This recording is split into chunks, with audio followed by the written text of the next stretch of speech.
24 de noviembre. Habíamos terminado de leer el capítulo 31 del monologio. Veamos entonces el 32. Ahí se ve. Para que apagar. ¿Me pido un favor, narrar? La luz. Cierra la puerta nomás, porque deberíamos tener aire por la...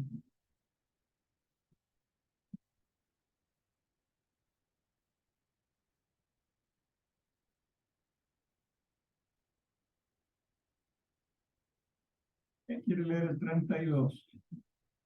Se lo vamos a ampliar.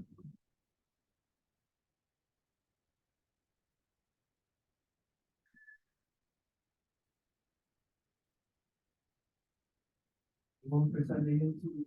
¿Puede empezar? Ya. Lee 32 y 33. Capítulo 32, que el soberano espíritu se habla a sí mismo por un verbo que le es coherente. Pero puesto que es así, ¿cómo puede el verbo, que es la verdad una y simple, ser el verbo de las cosas que no tienen semejanza, cuando todo verbo por el cual todas y cada una de las cosas son habladas en el alma es la semejanza de estas mismas cosas? Y si no es el verbo de las cosas que él ha hecho, ¿cómo será él el verbo? Porque todo verbo es necesariamente el verbo de algo. Y en una palabra, si no hubiese criaturas, no habría verbo que las hablase. Habría que concluir entonces que si no hubiese nada creado, este verbo, que es la esencia suprema y que no debe ser más que a él solo, no existiría, o se diría entonces quizás que esta esencia eterna que es el verbo sería así una esencia eterna, pero no sería verbo si no había sido hecho nada por él, porque no puede haber ningún verbo de lo que no ha existido, no existe ni existirá.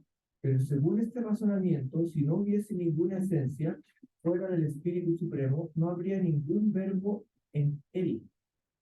Si no había, si no había ningún verbo en él, no hablaría nada en sí mismo.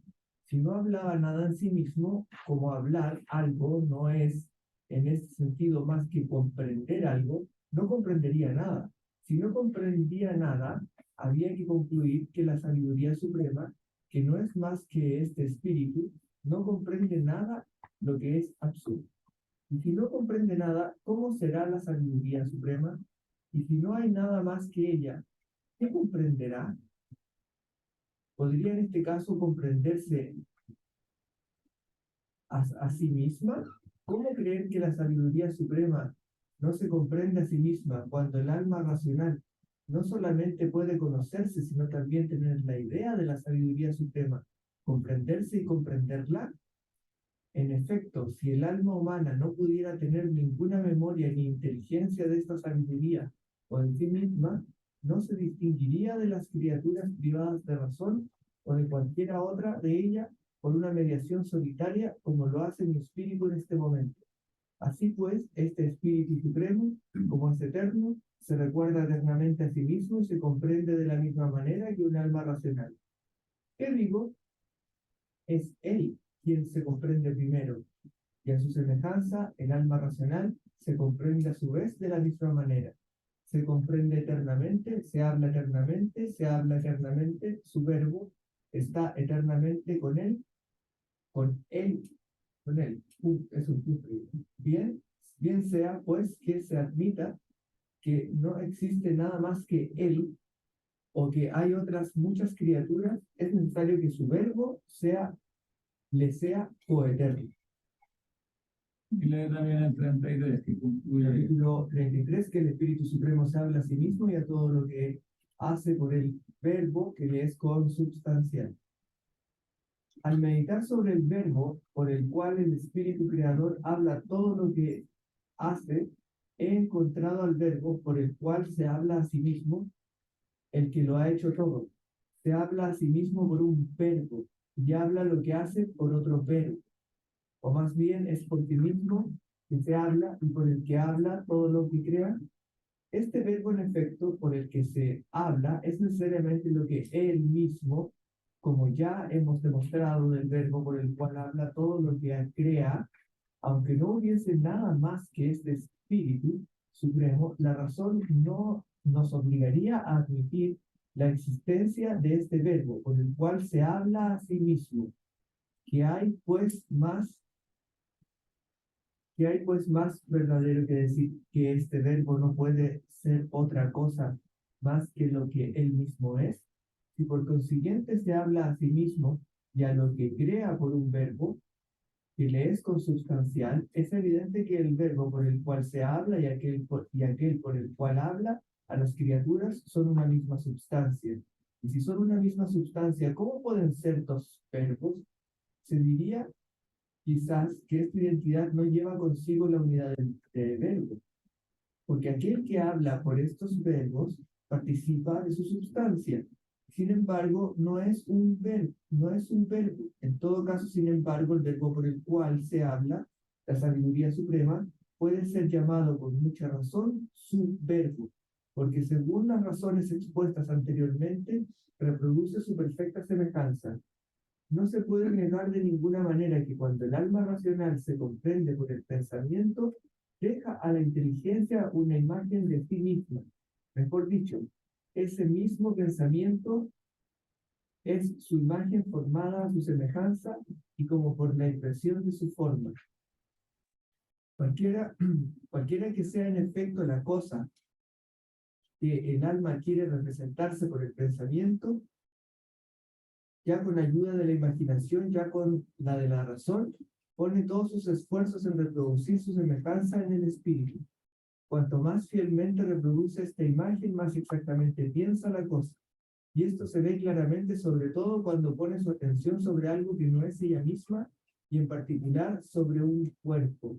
Porque cuando pienso en un hombre ausente que me es conocido, la actividad de mi espíritu se transforma en cierto modo en la imagen que su vista habitual ha dejado en mi memoria.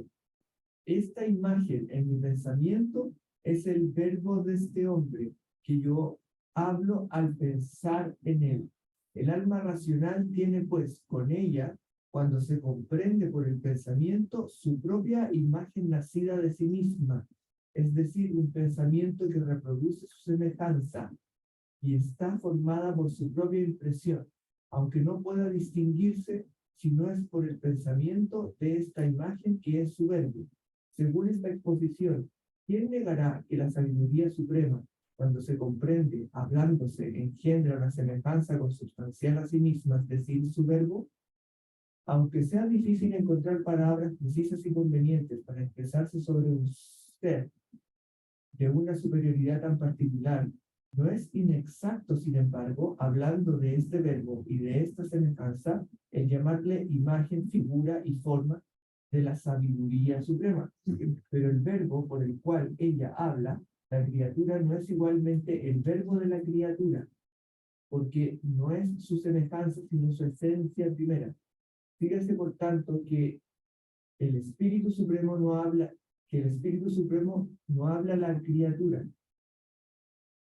por el verbo de la criatura. ¿Por qué? ¿Por qué verbo pues habla, puesto que no es por verbo de esta criatura misma? Porque lo que él habla, lo habla por un verbo, y este verbo es el verbo o es la semejanza de algo. Pero si no habla ninguna otra cosa más que a sí mismo o la criatura, no puede hablar nada más que por su verbo o por el de la criatura. Por tanto, si no habla nada por el verbo de la criatura, todo lo que dice, lo dice por su verbo. Es pues por un solo y mismo verbo que se habla el mismo y que habla todo lo que hace. No, y léete también, ya que estás, el 34. Que termina, remata este mismo concepto. Capítulo 34. ¿Cómo se puede comprender que el Espíritu Supremo hable la criatura por su propio verbo? Se preguntará sin duda cómo cosas tan diferentes como el ser se crea y la criatura pueden ser expresadas por un solo verbo. Sobre todo, no se olvida que el verbo es coeterno al espíritu que habla y que la criatura no le es coeterno. Quizás podría responderse es que este espíritu es la sabiduría suprema y la razón soberana en la cual están todas las cosas que han sido creadas, como ocurre con una obra hecha según cierto estilo y que no solamente se conserva en él sin cambiar lo más mínimo cuando se la hace, sino también antes y después. Del mismo modo, cuando el Espíritu Supremo se habla a sí mismo, habla al mismo tiempo todo lo que ha sido hecho, porque antes de que sean hechas, después que lo son, o cuando desaparecen o se alteran, todas las cosas están siempre en él, no como son en sí mismas, sino como él mismo es, porque en sí mismas son una esencia sujeta al cambio, creada en virtud de una razón inmutable. En él, al contrario, son la esencia primera y el principio verdadero de la existencia. Así, cuanto más semejantes le son, tanto más participan de una existencia verdadera y superior. De este modo, se puede afirmar con razón que cuando este Espíritu Supremo se habla a sí mismo, habla al mismo tiempo por un solo y mismo verbo todo lo que ha sido hecho. Bien. Se podría seguir otro poquito, pero quizás resumamos lo que dice acá, que es muy importante, ¿eh?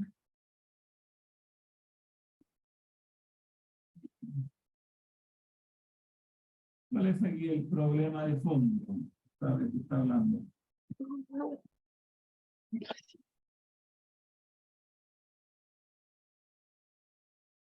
¿Cuál es como la aporía, diríamos, la dificultad que está detrás de esto de que el verbo, o sea, que Dios dice todo con su verbo y al mismo tiempo se dice a sí mismo con su propio verbo?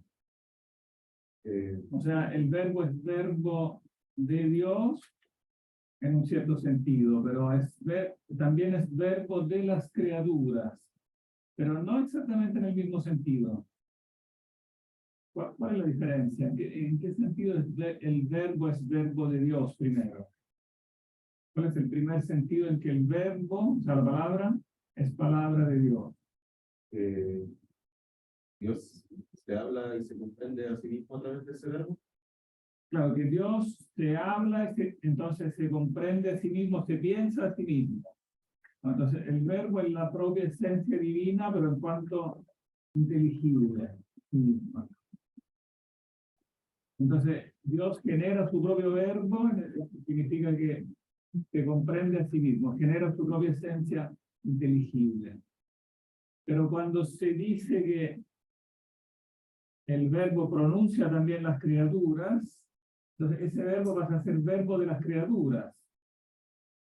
Pero ese de es como, tiene como otro sentido, no es en el mismo sentido verbo de las criaturas, porque él, en cuanto verbo de Dios, es la perfecta semejanza de Dios, o sea, es la esencia inteligible de Dios y por lo tanto es exactamente, o sea, expresa exactamente lo que es Dios, lo que es la esencia divina.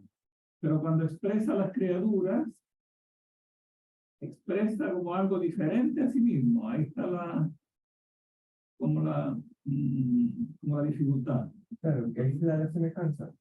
El verbo de él, con mayúscula, es verbo creador. Per omnia crear, por omnia creata facta sum. Es como cuando él Por medio de él, pereum omnia facta sum. claro, cuando él habla, son las cosas las que están creadas. Entonces nosotros tenemos la creación y ese es su verbo ahí, como con las cosas creadas. Pero cuando está al nivel de las criaturas, hace una semejanza que es que nosotros podemos redoblar, por decir así, en ciertas cualidades, por decirlo de una manera, esa verbalidad de sentido de unidad que nos permite captar entes unos buenos y empezar a sacarle cualidades. Entonces las criaturas como nosotros tenemos otro verbo a su semejanza. Espera, pero otro verbo, que cuando se dice que el verbo es el verbo de las criaturas, la pregunta es, ¿en qué sentido de las criaturas? Porque debería como asemejarse a las criaturas, pero resulta que no se asemeja a las criaturas. O sea, en él está la esencia inteligible de las criaturas sin que él se asemeje a las criaturas. No tendrá que ver con lo que hemos hablado con las otras clases, de que más que cuando se dice el verbo de las criaturas no es como genitivo, que sea de nosotros, sino que comprendemos como la inteligencia, así decirlo, no de manera directa, sino como de manera reflejada. Entonces, por ahí como que participamos, pero no es que venga de nosotros, pues, sino que a través del reflejo de la... O sea, claro, no es genitivo. Ahí está el punto. Espera, que esta cosa me refleja mucho la luz.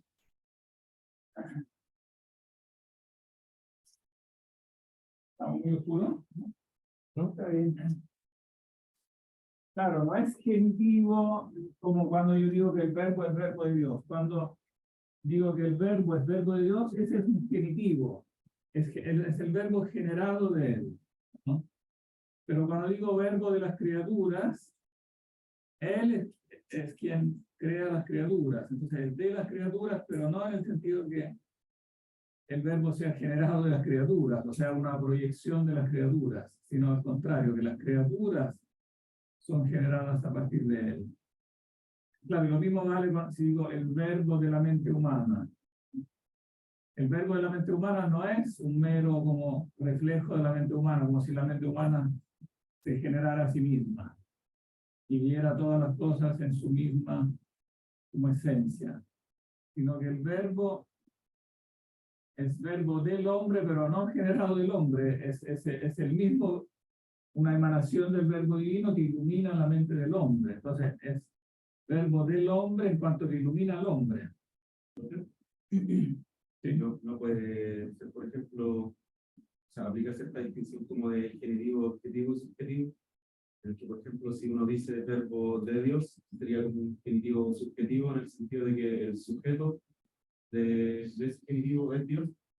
Cuando uno habla del verbo de las criaturas, como el objeto, digamos, contenido en ese verbo, serían las criaturas, o al menos la esencia de las criaturas, sería también un genitivo, pero claro, un objetivo y no subjetivo, como en el caso de cuando se habla del verbo de Dios. Claro, se podría decir, sí. Es objetivo en el sentido de que es el verbo que objetivamente contiene las criaturas. Entonces no es, claro, emanado de las criaturas, ni emanado de la mente humana, sino que comprende las criaturas, o sea, comprende la esencia inteligible de las criaturas, pero permaneciendo él totalmente trascendente con respecto de las criaturas. Y así también ilumina, o sea, está en la mente del hombre en el sentido que ilumina la mente del hombre, pero él permanece en sí mismo, digamos, no es afectado por esta, o sea, lo que se predica de él y lo que se predica de las criaturas es totalmente diferente. De ahí que se ve la importancia siempre, en el curso hemos distinguido lo que predican los predicados de las cosas. O sea, por ejemplo, de una cosa predicamos que es roja, que camina, etcétera, etcétera. Todos esos predicados se predican de la cosa. Pero el predicado mismo, o sea, el concepto, es una entidad de la cual no se predican esos predicados, que se predican esas cosas, sino que se predican otros predicados que no son propios de las cosas, que son propios de esa esencia que es totalmente distinta a la de las cosas. Por ejemplo, el concepto de perro se predica, o sea, El concepto de perro predica del perro que tiene 4 patas, que es negro, etcétera, ¿no? Pero del concepto de perro no se predica que tiene 4 patas ni que es negro, sino que se predica que es uno, que es eterno, o sea, se predican otros predicados totalmente distintos y que son todos iguales independiente del concepto. Se predican esos mismos predicados de ser uno, de ser eterno, de ser inmaterial, tanto el concepto de perro como el concepto de gato, sin que haya en eso variación, que muestra que en el fondo la entidad que contiene, la entidad inteligible que contiene esos predicados, pertenece últimamente a otra esencia, que es la esencia del verbo, no a la esencia de las cosas. Ella dice, en el concepto se dice la esencia de la cosa, pero del concepto no se dice eso. Él es otra esencia, porque últimamente eso, digamos, es una emanación de la esencia del verbo, por lo tanto recibe predicados diferentes. Y parece que tendríamos una dificultad en el hecho de que hay esté el verbo creador o verbo divino, que su decir es aquello que es, por ejemplo, es la verdad, es la justicia, ¿no?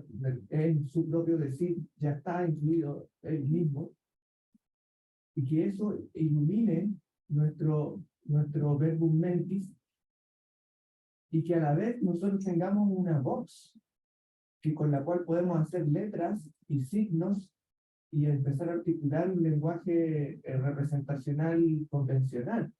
Entonces tenemos varios niveles. Entonces, una persona comúnmente llega y se enfrenta a esto, que ve aquí en la pizarra, letras. Dice, esto es verbo. Dar letra, hacer sintaxis. Entonces, queda en un nivel de practicidad y de inmediatez muy fáctica. Claro, nosotros siempre tenemos ese doble nivel, pero el nivel del signo, ¿no? y el nivel del significado. Pero en el nivel del significado, entonces está, digamos, una esencia que en definitiva es única, aunque sea capaz de decir diferentes cosas. Entonces, esas cosas que dice de las esencias contingentes, las dice objetivamente de las esencias contingentes, pero no se predican de ella misma. Por eso ella no, digamos, no queda alterada por la finitud, por la particularidad de las esencias creadas. Es como lo que dice de la letra A. ¿Ah? Como lo que dice de la letra A. Que las cosas no se dicen de sí mismas. No así como el verbo creador que está dicho de sí mismo. Es como... Ah, claro, que las cosas no se autopredican. Claro. Claro, se predican conceptos de las cosas, pero en cambio de la esencia del verbo, ella se predica de sí misma.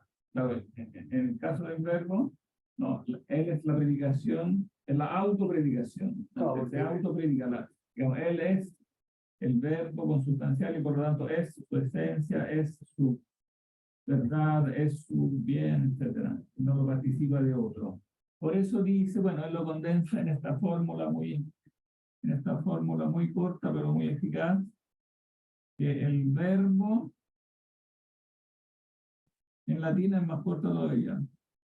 Uno eodemque verbo, dicit se ipsum, et quecunque fecit.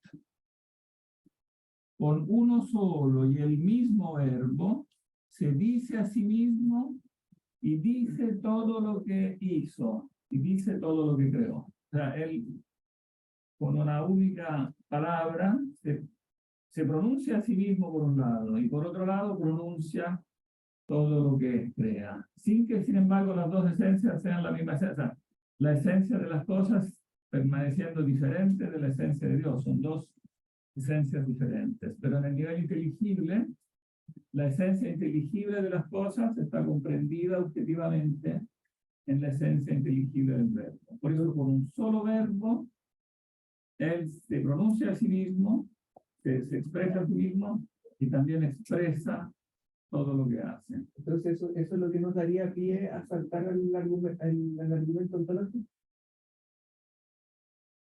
Claro. Si la existencia está ahí. Podríamos Está decir ahí. que eso da pie ya a, claro, a lo que es el argumento ontológico. Claro. Claro, eso elimina, digamos, el antiguo, tradicional problema de toda la filosofía antigua, digamos, platónica, aristotélica, de que, digamos, de que las ideas supondrían en su multiplicidad algo más bajo que el primer principio, ¿no? Sería, al ser múltiples, ¿no? No serían por sí mismas como reductibles al primer principio, entonces habría que distinguir un primer Dios, que sería el uno, del segundo Dios, que sería la mente. En cambio, aquí muestra como no, como la mente divina en realidad se reduce en este sentido al primer principio, porque la inteligibilidad de las cosas en el verbo no multiplica la sustancia del verbo, sino que el verbo pronuncia objetivamente las esencias de las cosas, permaneciendo él uno.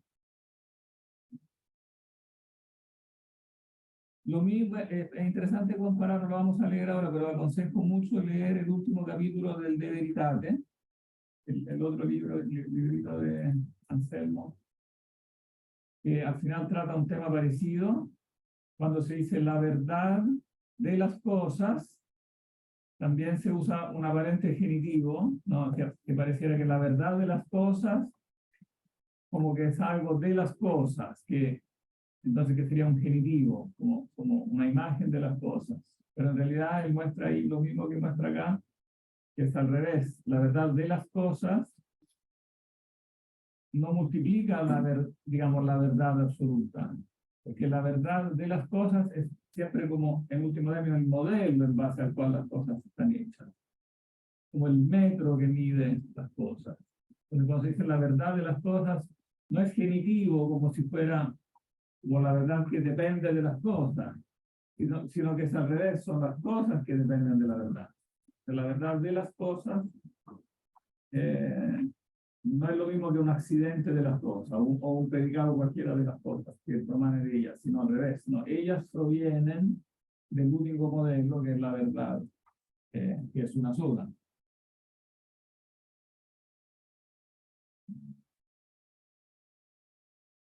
Ya que estamos, leamos nuestro 35 y 36, porque aquí remata esto último que dijimos y es importante. Pero alguien podría relevarte. ¿Quién quiere seguir?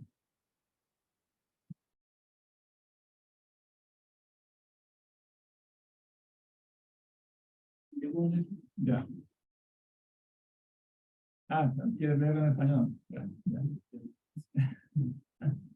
35. Que todo lo que ha sido hecho es en el verbo divino y en la ciencia divina vida y verdad. Pero como es cierto que su verbo le es consubstancial y absolutamente semejante, síguese necesariamente que todo lo que existe en él es lo mismo y está de la misma manera en su verbo. Todo lo que ha sido hecho, que viva o no viva, cualquiera que sea, en una palabra, el modo de su existencia, es en él la vida misma y la verdad. Pero como en el espíritu, No, perdón. pero como en el Espíritu Supremo es lo mismo conocer que comprender o hablar, es necesario que sepa todo, de la misma manera que comprende o habla todo. Por tanto, como todas las cosas en su verbo son vida y verdad, del mismo modo son vida y verdad de su ciencia. Y lee también el 36. Que la manera con que habla y conoce las cosas que ha hecho es incomprensible. Se puede ver claramente, por lo que acabamos de decir, que la ciencia humana no puede comprender cómo habla el espíritu y cómo conoce lo que ha sido hecho. Porque nadie duda que las sustancias creadas sean en sí mismas bien distintas de lo que son en nuestro conocimiento. En sí mismas están por su propia esencia, mientras que en nuestro conocimiento no se encuentran sus esencias, sino solamente sus imágenes. Queda pues cierto que son en sí mismas más reales que en nuestro conocimiento, tanto más cuanto que están más realmente en algún lugar por su esencia. Sí. En su esencia que por su imagen. Esto que traduce imagen es similitud, o yo preferiría hacer más literal, su semejanza. Puesto que, por lo demás, no es menos cierto que toda sustancia creada está más realmente en el verbo, es decir, en la inteligencia del creador, que en sí misma, tanto más cuanto que la esencia creadora tiene una existencia más real que la esencia creada. ¿Cómo podría el espíritu humano comprender esta manera de hablar las cosas y de conocerlas, manera superior y más real que todas las sustancias creadas, si nuestra ciencia es superada por esta ciencia, en la medida en que su semejanza difiere de su esencia? ¿Cuál es aquí el problema?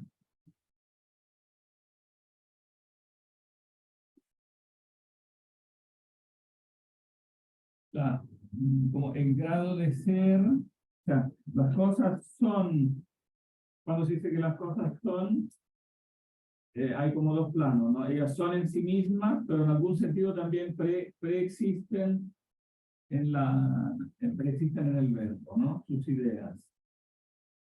Y de alguna manera existen en nosotros mismos, en nuestros conceptos, ¿no? Pero la pregunta es, ¿dónde existen más? O sea, ¿cuál es su, digamos, porque si se comparan con nuestra mente, pareciera que las cosas existen más en sí mismas.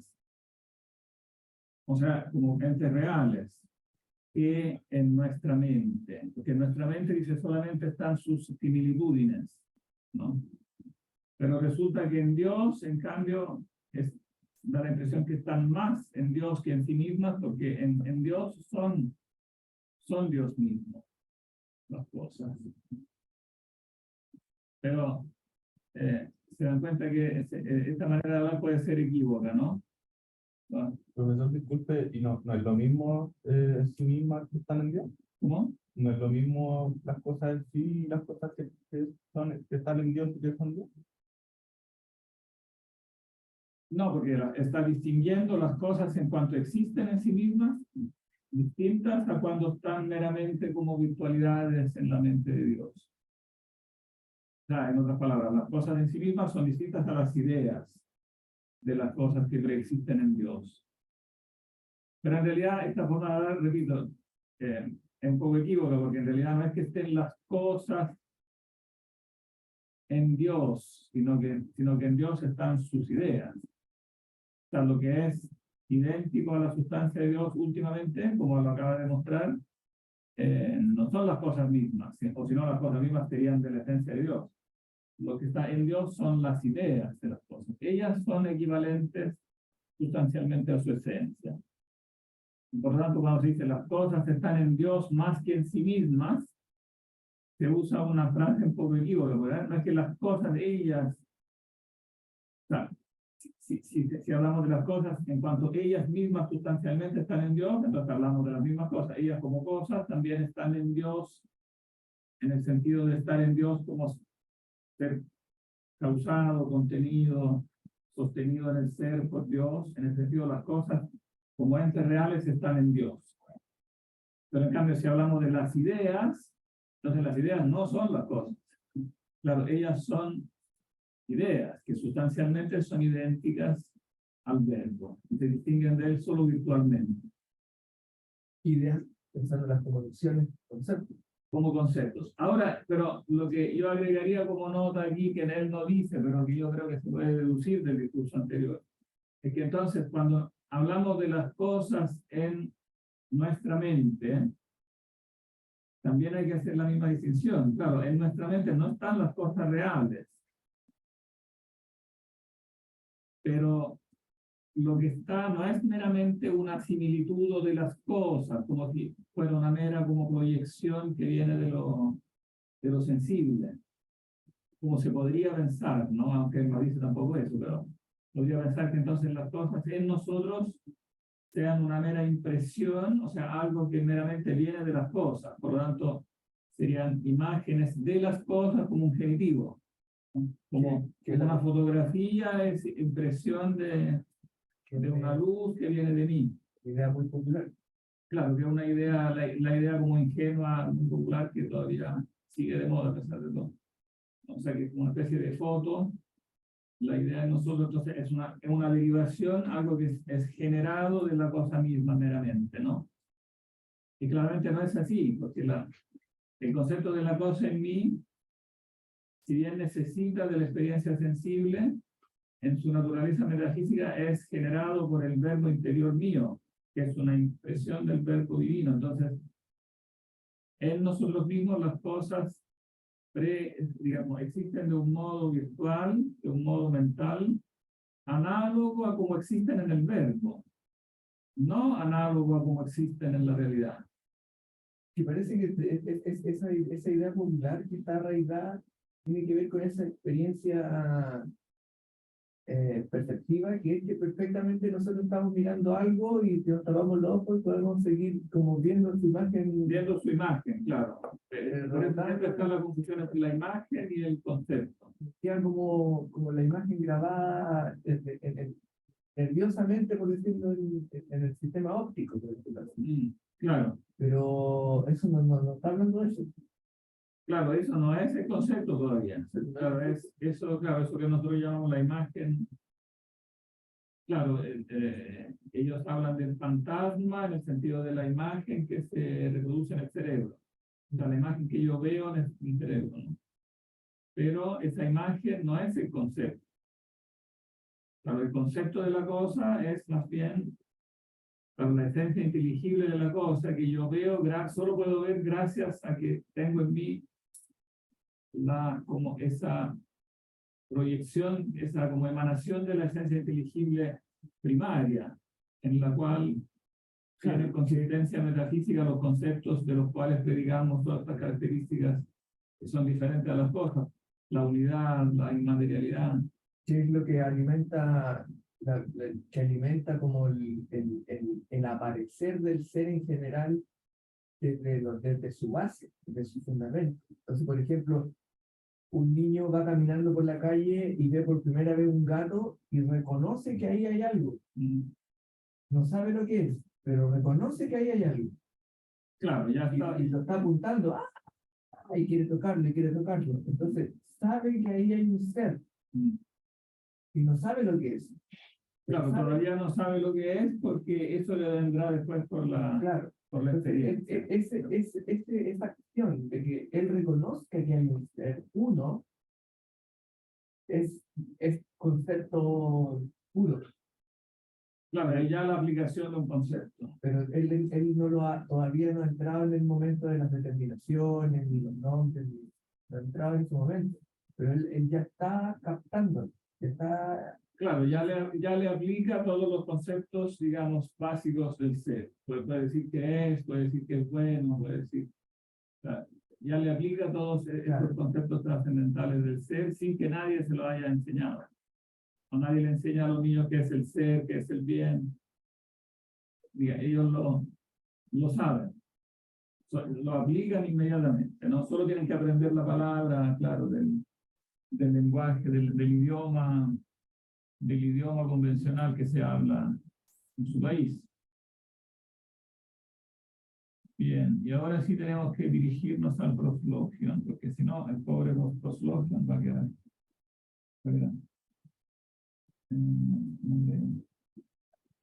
Pero está relacionado con esto, es como la continuación de este mismo tema. Solamente que Anselmo no estaba del todo satisfecho con las pruebas de la existencia del monologion, no porque no las considerara válidas, obviamente, no se las consideraba obviamente válidas, pero andaba buscando una prueba que fuera más sintética, o más compacta, más corta. Y entonces, según relata el biógrafo, se encerró en una celda para rezar. Como hizo un retiro de varios días de aislamiento total. Y al final salió con esta intuición de la prueba que pasará a la historia como la prueba del proslogion. Pero ahora tengo que stop.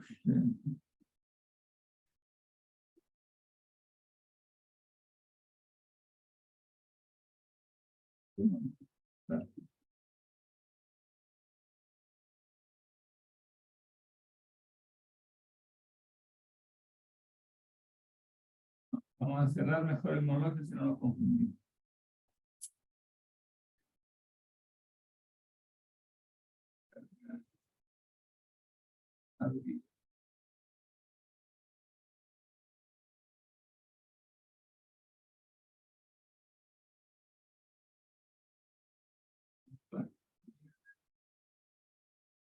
Próximo.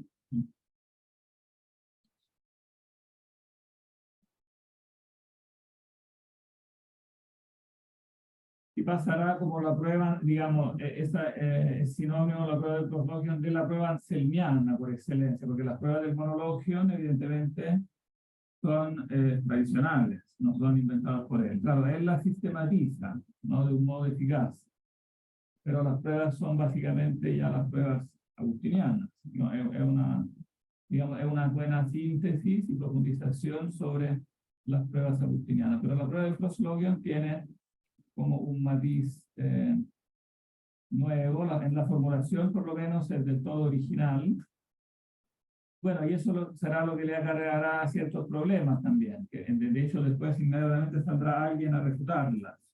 Y por eso prácticamente lo que nosotros tenemos ahora no es solo el proslogion, sino que es un conjunto de 3 escritos, que es el proslogion, el pro incipiente, que fue escrito por un monje de otro monasterio benedictino, que inmediatamente salió como a refutarlo. Bueno, a pesar que como siempre él había dicho, no, esto no lo copien, no lo publiquen, pues inmediatamente copiado llegó inmediatamente a todos los monasterios de Europa, y otro monje inmediatamente lo refutó, le mandó la refutación a Anselmo, entonces Anselmo le respondió, y después quiso que las 3 cosas se publicaran juntas, el escrito original, la refutación y la respuesta a la refutación. Entonces nosotros lo consideramos como todo, prácticamente toda una misma obra, digamos, como un diálogo, como un debate, podríamos decir, una cuestión disputada.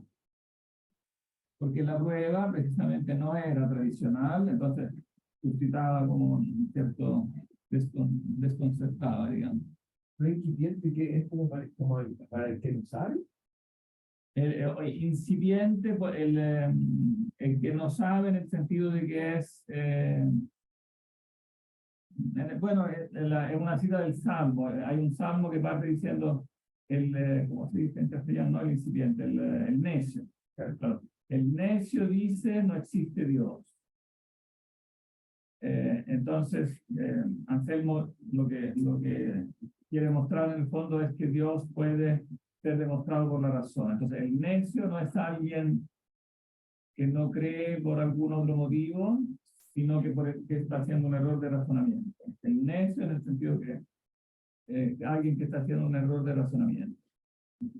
Entonces, por eso, para él ese salmo tiene que ver con la demostración racional de la existencia de Dios.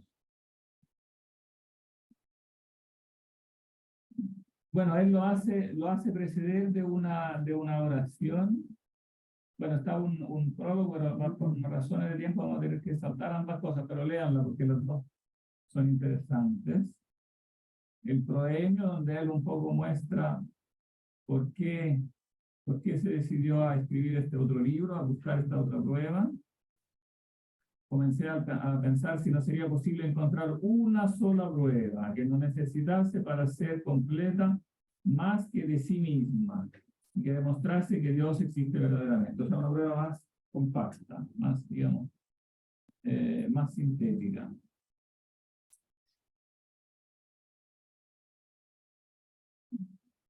Etcétera, se ofreció la idea que ya desesperaba de encontrar. La acogí con tanto entusiasmo como cuidado había puesto en rechazarla. ¿Sí? Y en este tiempo había muchos ateos que se esforzaban tanto de buscar a Dios, o era como un ejercicio intelectual. No, claro, no consta que hubiera muchos ateos, pero el desarrollo mismo de la ciencia teológica, claro, exigía que para fundamentarla se partiera como por el principio, por lo tanto, por la demostración de la existencia de Dios. Claro. Y de hecho, por ahí partirá después Santo Tomás también en la Suma Teológica, no parte por la demostración de la existencia de Dios, porque parece que sistemáticamente la ciencia teológica exige eso.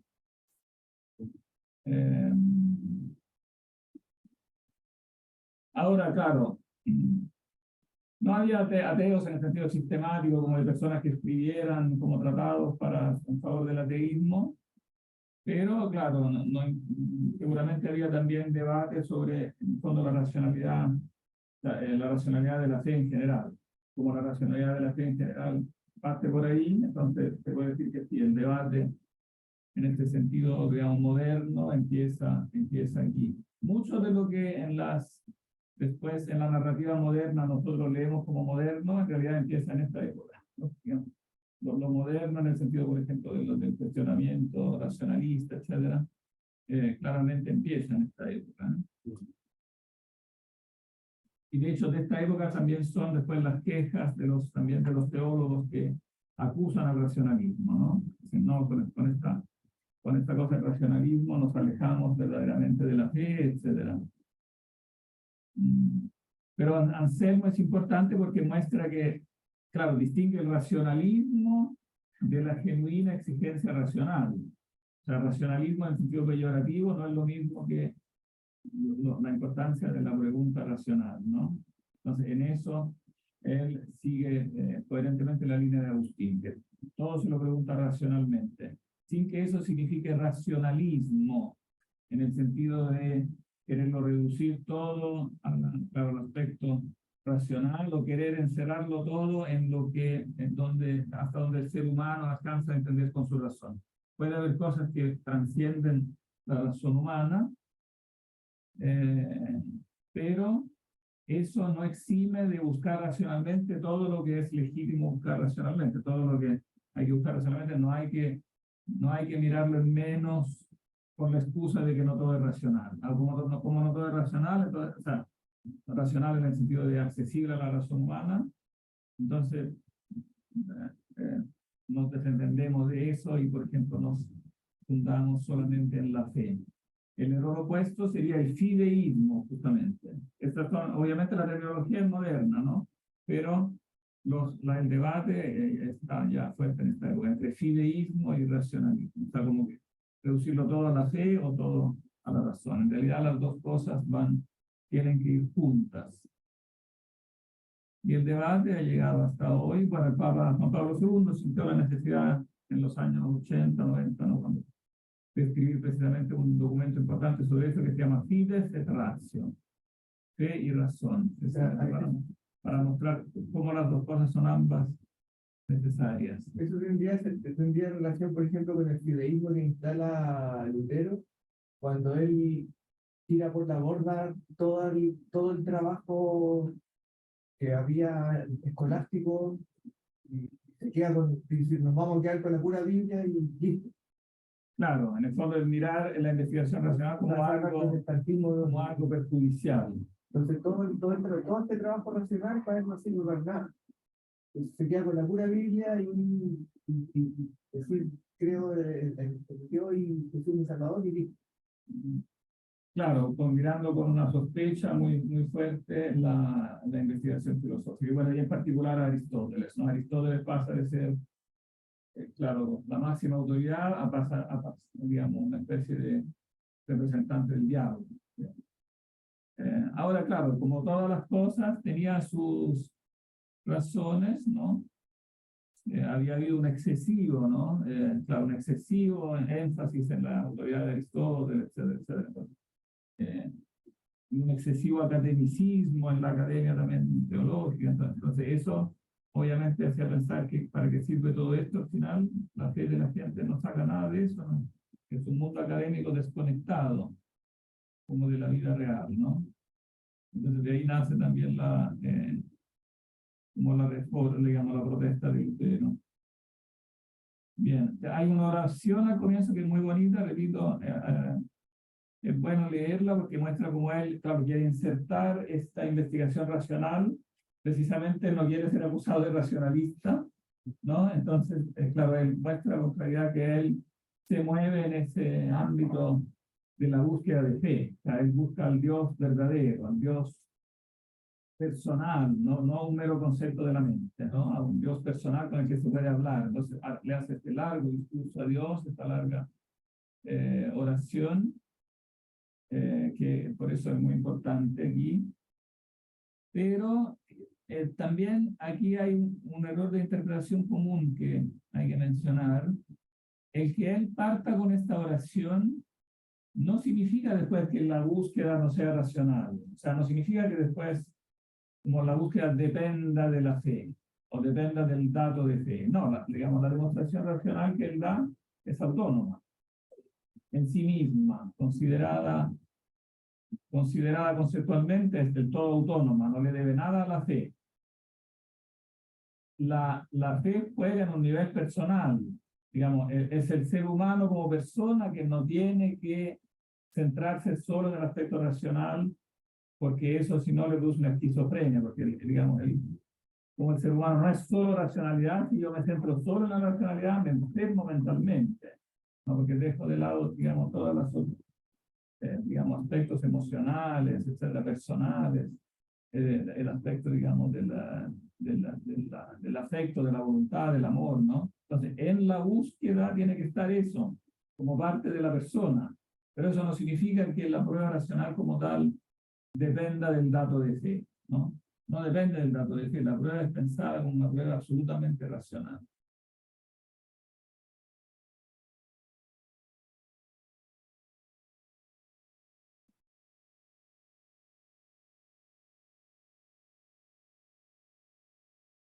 Y es bueno, eso que yo estoy diciendo ahora no lo dice él acá, pero lo dirá después cuando le responderá eh, a su crítico, porque el crítico después dirá, bueno, pero ¿de dónde sacaste tú esa idea de Dios? No es claro, aquí pareciera que él la está sacando de la fe, y entonces pareciera que la prueba depende de la fe, pero él rebatirá que no es así. Pero vamos por orden, veamos primero lo que dice él. ¿A quién le toca leer?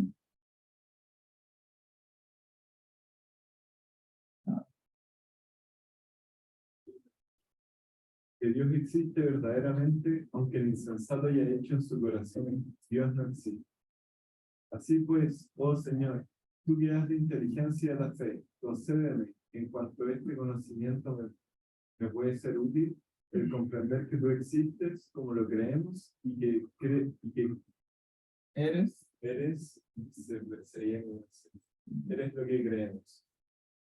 Creemos que encima de ti no se puede concebir nada por el pensamiento. Se trata, por consiguiente, de saber si tal ser existe, porque el insensato ha dicho en su corazón, no hay Dios. Pero cuando me oye decir que hay un ser por encima del cual no se puede imaginar nada mayor, este mismo insensato comprende lo que digo. El pensamiento está en su inteligencia, aunque no crea que existe el objeto de este pensamiento. Porque una cosa es tener la idea de un objeto cualquiera y otra creer en su existencia.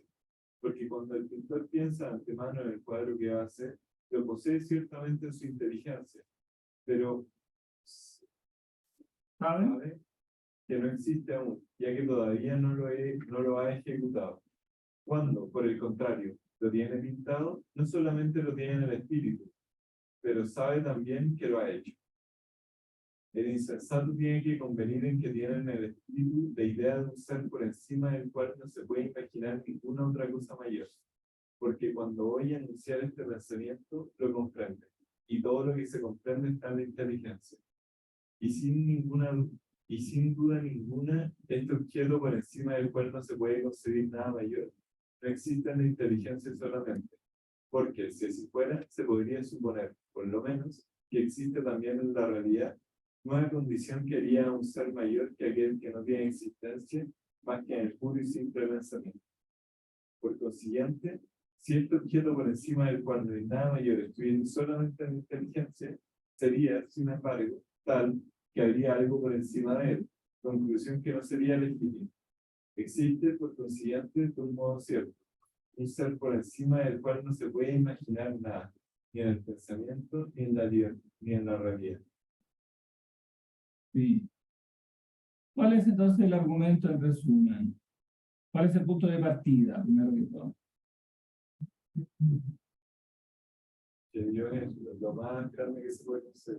Claro que Dios se puede definir como lo más grande que se puede concebir, no imaginar, ¿eh? Este imaginar lo puso el traductor, que no había leído mucho a San Agustín, porque si no, no habría confundido nunca imaginar con concebir, porque el concepto es distinto a la imagen, ¿eh? No, la imagen es de algo físico, no, pero el concepto debe ser de algo necesariamente no físico.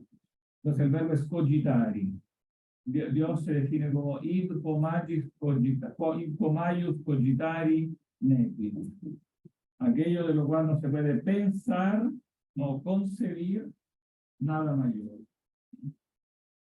Bueno, y él dice, esto es en el fondo lo que nos dice la fe, la definición está sacada de la fe, pero después él citará a Pablo en la carta a los Romanos 1:20, ese verso que ya mencionamos varias veces, donde se dice que en el fondo que la idea de Dios es básica en la fe, sin embargo es dada por la razón, ¿no? O sea, a su vez la fe la toma de la razón. Es cierto que él ahora la está tomando de la fe, pero resulta que la misma fe dice que ella la toma de la razón. O sea, que es una idea que todos comparten, ¿no? Es una idea de que los seres humanos comparten todos. A pesar que puedan cometer errores en definir la esencia divina, o pueden tener religiones con dioses que tienen características contradictorias, etcétera, pero en último término la idea de fondo es una idea racional, ¿no? No es una idea que en sí misma venga de la fe, sino que más bien la fe la toma como del común de la razón humana. Entonces Dios es, bueno, la esencia mayor de la cual no se puede pensar ninguna, la esencia suprema, como ya lo ha dicho en el módulo 8. Ahora resulta que si la novedad de esta prueba es que de esa misma definición se saca la existencia, ¿no? ¿Por qué este ser existe necesariamente? Porque si no existiera, o sea, si estuviera solo en el pensamiento, porque ¿qué hace el ateo? El necio dice Dios no existe. El ateo no es alguien simplemente que no menciona a Dios, es alguien que lo menciona y dice que no existe. Y entonces al mencionarlo, confiesa que la idea de Dios está en su mente, porque no podría estarla negando, ¿no? Entonces, la prueba consiste en decir, bueno, si él tiene esa idea en la mente, tendrá que ver que de la sola idea, no sé si necesita nada más que la sola idea para concluir de esa idea que Dios existe. ¿Y por qué? ¿Cuál es la prueba? Existiría algo mayor. Porque si no existiera, Existiría algo. Habría algo que sí existe y que por lo tanto es mayor que él. claro, podría pensar en un ser que tenga todavía más perfección y en la cual perfección entonces se incluiría la existencia. Entonces sería algo mayor todavía, entonces el ser mayor del cual no se puede pensar ninguno ya no sería el ser mayor del cual no se puede pensar ninguno, porque yo podría pensar otro más que también existe. Y entonces estoy obligado a pensar que existe. Yo creo que, no, o sea, a mí me da la impresión de que cuando estamos a ese nivel, queda claro en términos absolutos. O sea, que hay nosotros, que le llamamos, por ejemplo, Dios, o maius cogitari non potest. Eso deja disparado que es necesariamente más grande que nosotros. Necesariamente es trascendental. O sea, es algo que nos supera. Pero hay un problema. Pero no solo nos supera, sino que tiene otra característica más. Claro. ¿Cuál es esta característica? Se podría resumir, digamos, aquello de lo cual no se puede pensar nada mayor, podría decirse de un modo todavía más, claro, más corto. Lo que yo le comentaba la otra vez, que a mí lo que me pasa es que me parece que falta como afinar más el tema del existe, que es como en qué calidad. ¿En qué calidad existe? ¿Cómo existe? Claro, porque claro, nosotros podemos decir, Dios es un ente divino que nosotros experimentamos de modo virtual, ¿sí? ¿ya? Pero normalmente este argumento es recibido de una manera en que pareciera que estuviera tratando de comprobarlo como un existente, como un ente cualquiera. Como que está ahí, en las cosas. No, ¿por qué? No es esa la intención de él, no. Claro, yo comprendo que esa no es su intención, pero sí lo noto por ejemplo, los argumentos que tiene en contra, y por la carga que tiene el tema del existir, cuando se hace jugar con la esencia y existencia, Entonces, por ejemplo, ese juego kantiano de los táleros, por ejemplo, está jugando entre esencia y existencia. Claro. Entonces, ¿cómo hacemos pensar eso? O sea, claro, él claramente dice, aparte poniendo la distinción entre el ente que tenemos puramente en la mente y el ente que existe realmente, que el ejemplo que hace, el pintor puede tener en la mente un cuadro, pero todavía no lo ha hecho. Entonces, generalmente, para todas las cosas, no es lo mismo la esencia inteligible y la existencia real, ¿no? Son dos cosas diferentes.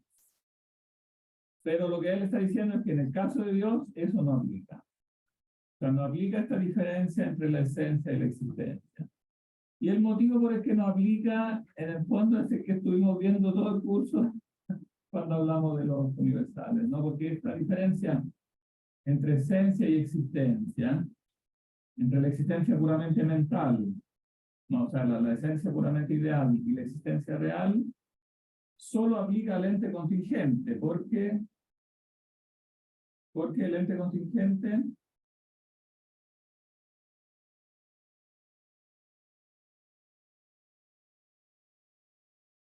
es finito. Entonces yo puedo concebir que no exista y puedo concebirlo como meramente virtual, ¿no? Pero si yo concibo un ser que tiene toda la perfección, claro, hay que analizar bien qué significa aquí la perfección. Porque esta fórmula, aquello de lo cual no se puede pensar nada mayor, se puede en definitiva resumir con esta palabra. Es el ser perfecto, es el ser por excelencia, ¿no? Por lo tanto, tiene que tener todas las características del ser. No lo puedo pensar como meramente virtual, porque el ser meramente virtual, en el fondo, ¿qué implica? Que yo, digamos, que puede ser en la realidad, pero implica, un ser meramente virtual implica que alguien lo esté pensando, para poder ser un ente posible, ¿no? Por eso del ente posible uno se puede remontar, por otro camino también, a la existencia de Dios, porque detrás de los entes virtuales tiene que haber alguien que los piensa. ¿No será que también puede ser que a la inversa de que como está uniendo sujeto y predicado entre esa esencia y esa existencia, no es que Dios exista, sino que lo que existe está engarzado a Dios? Es como, no es que Dios tenga que volcarse hacia la existencia, no es que Él tenga que salir de su ser para entrar a comparecer entre los entes. No, pero si existencia, no, digamos, no hay que identificar a priori como existencia con la existencia finita. Hay que tomar aquí existencia en el sentido primitivo, primario. De lo que está. O sea, el que existe por sí, el que es por sí es también el que existe por sí mismo. Las otras cosas que existen porque son causadas. Claro, ¿no? ahí es donde yo veo el problema.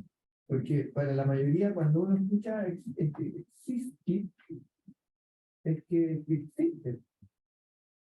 Existe empíricamente, Claro. pero eso, digamos, un abuso de eso. Y Claro. después pasa de que históricamente, cuando Heidegger empieza con su tema de la destrucción de la metafísica y todo esto, y acusan de una ontoteología toda la historia de Occidente, después sale con que el Dasein, su esencia es la existencia. esencia. Claro, tú ves hasta qué punto está confundido. Entonces, claro, entonces, Decir que en el Dasein la esencia, lo mismo que la existencia, es no haber entendido nada, que el ente empírico, Dasein, o sea, el ente que está aquí, que es empírico, precisamente tiene la característica opuesta, que yo puedo perfectamente concebir que no esté aquí. El ente que está aquí podría no estar aquí para nada. claro, Entonces, es absurdo decir que en él la esencia es idéntica. por eso él trata como de evadirlo por varias partes y dice, no, el Dasein no es el hombre, el Dasein no es el objeto, el Dasein no es esto, no es esto, lo otro. Es la historia, es el tiempo, trae esto, no es eso, y queda como en el tema de la angustia al final. Como que al final queda como en un agujero que es como... O sea, que si tú dices que, bueno, el Dasein muchas veces parece significa el sinónimo de ser humano, pero en el fondo es el ser humano en cuanto está aquí, el ser humano Claro. empírico. Pero ese ser humano empírico, tú puedes perfectamente conseguir que no esté. Hubo un tiempo en que no existió. Entonces decir que en él la esencia coincide con la existencia es totalmente gratuito, no está fundado en nada. Aunque lo que después Sartre toma como que su esencia, en este caso de existencia, sería la libertad y la voluntad. Entonces, ¿cómo es eso que no se puede concebir un ser que está ahí, que no esté ahí? ¿Cómo? ¿Cómo es eso de que no se puede concebir que un ser que está ahí no esté ahí? Porque hace un momento no estaba ahí, primero no está, después está. Entonces, no es un ente necesario. Digamos, el ser en el cual la esencia coincide con la existencia es un ente en el cual los predicados se identifican con la esencia del sujeto.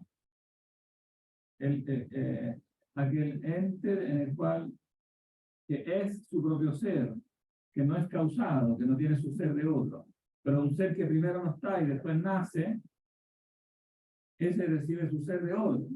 Entonces no puede ser causa, ¿no? Digamos, no se le puede aplicar a él el concepto de causa en el sentido contingente metafísico. Es un ente contingente, es un ente causado, que recibe el ser de otro.